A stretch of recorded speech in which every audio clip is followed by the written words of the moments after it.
Joining me once again is Marcos Papadatos, and he Right. is the power journalist. And Marcos, tell us about our next guest. We have Jesse Kove from Cobra Kai. Okay, so now you have interviewed Jesse Kove before, right? I have. All right, Jesse, hey, how are you?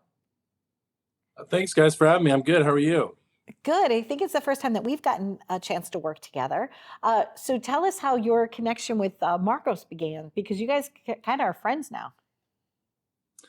Yes, he actually was just over here last night for dinner. We had a great time, didn't we, Marcos?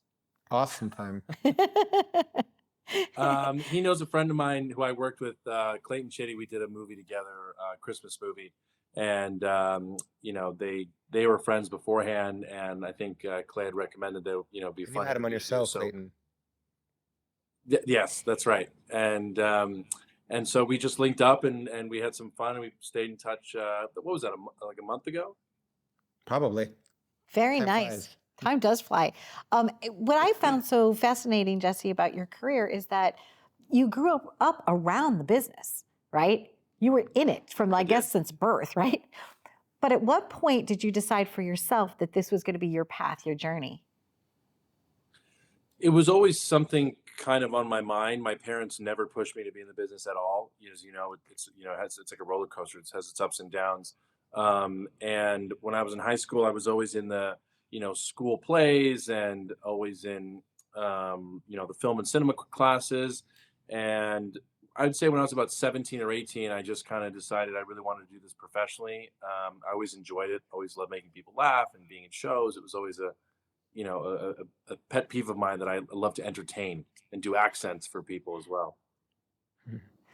So do you remember the first time that you actually saw your name up on the big screen? Were you sitting in a theater? Were you watching something at your house when the credits started rolling and you saw your name? Oh, that's a good question. No one's ever asked me that before. Trying to remember. I think it was probably it might have been a homemade movie that I did. And then, I saw my name up on there and I liked it. And then eventually as time went on, I saw it professionally. Every time I see my name in a movie theater or on on the silver screen, it's always a special moment to me. I always look at it and I'm always grateful. I do the same thing even if I'm on set or in my trailer. I'm just always like really happy to be there. I don't take it for granted. So Marcus was telling me about some of the most recent projects that you've worked on. Do you want to share a light with us on that, Marcos? Yeah, no, he did Far Haven just recently. He just filmed. So Far Yes. Haven, tell us about that project. Far Haven is an action-packed Western drama we shot in Tucson, Arizona, directed by Gary Wheeler. We got a star-studded cast: Bailey Chase, A. Martinez, Amanda Rigetti, Chris Mulkey, myself. My dad's in it too. He's got a fun part in it, and it's just this great journey that we follow Bailey Chase on this kind of like a revenge quest, some sort of revenge, but he's an honest man that's been wronged, and he's here to make things right. And I accompany him on this journey, and it's just it's an incredible epic piece. I'm very, very excited for people to see this. And Gary Wheeler, who directed it, was an incredible storyteller. I'm very excited for people to see this. I mean, who doesn't love Westerns? It's definitely the thing right now. It's something that I love. I ride horses in real life, so this was a dream for me. I did not know that. Did you know that he rides horses? No. Wow. I did not. You know what? You stumped both of us. We did not know that. Not too long ago, we had Nelson on. And, he is in like doing some Western things. I guess they're making a comeback. What type of riding do you do, Jesse? So I've been riding horses since I was American style. I've been riding horses since I was probably maybe 7.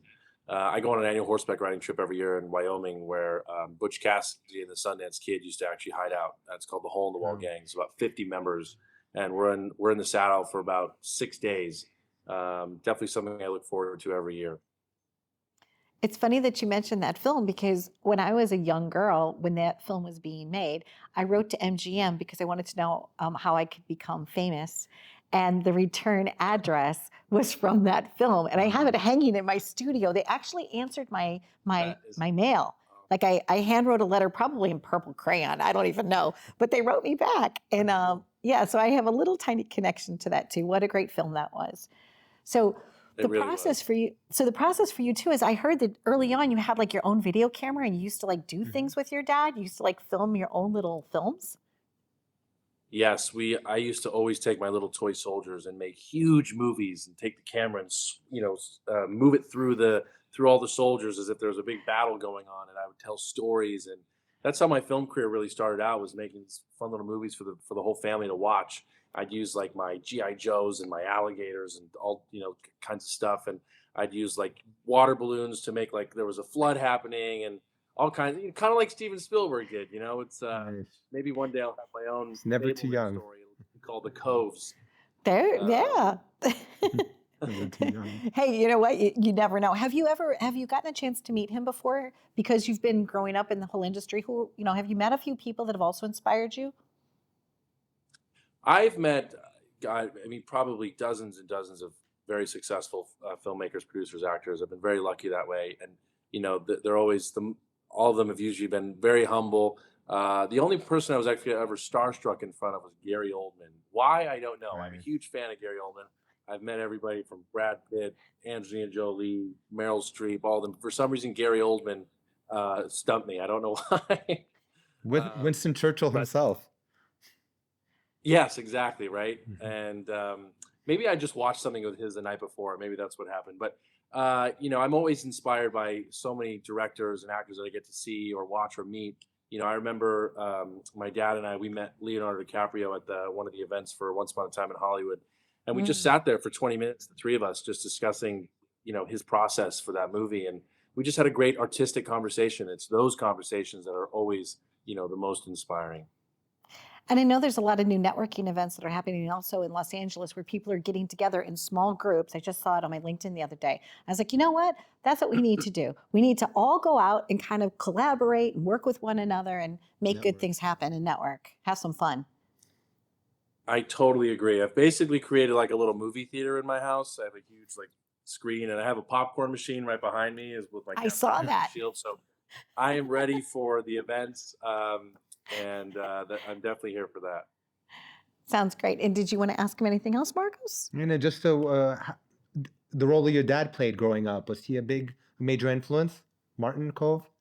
Huge influence. I'm lucky that we get to work together. We help each other out a lot. I'll whisper in his ear about something when he's working on set, and he'll do the same for me. Not to step on anybody's toes, but we definitely champion each other, and it's a very interesting father-son relationship. And he brought it up the other day. He talked about, he's like, I don't really know a lot of father-son, relationships that are on screen. We're working on a series together right now that we're developing. So Western as well, which would be really cool, I think, for people to see a father-son duo. Even if we were against each other, would be really, really fun. So, I'm very grateful that way. We have a lot of fun. It sounds like it. And when you do get that launch, please, invite us to tell the story. We would love to have you guys back, both back on. But congratulations on all your success. Like, I just, we have all of these notes. Like, we have a whole team here that does all the research, and we were just kind of like authentically just like talking about it. But Jesse, you've accomplished so much stuff. So congratulations. You've been doing all these different things. So I guess if people wanted to know more about your career, they could just go to your IMDb and check you out. Yes, or my Instagram. I'm very active on Instagram. I love chatting with fans, and I definitely like to bring people along, in my career and what I'm doing. It's a lot of fun. I've got a couple other movies coming out this year as well. One with romantic comedy with Aaron Cahill called Wow. Taste of Love, and then also a series on Amazon called Gravesend, which is a 1980s mafia series, which is great. And then I think, what is the other one? Another one I actually just wrapped 3 days ago, which is a Christmas movie, which I can't say anything about because I'm not allowed to say anything about the story of who's in it, but you will know about it soon enough. Excellent. Well, we got a pre-scoop is what we did. We just pre-scooped it. A little Right. sugar, Yes, little sugar pre-scoop. cookie and icing. Something coming for the holidays. Thank you so much. It was really great to have you here. Thank you, Jesse. Happy journey. Marcos, Happy thank journeys. you. Oh, you took my line. Can you imagine that? I've been saying happy journeys for 15 years, Jesse, as my sign off. And now Marcos. Okay, I'll share it with you today. Happy Well- journeys, Jesse. Well, I will tell you happy journey and take care. Bye-bye. Take care. Bye. Totally fun. Awesome. Thank you so much.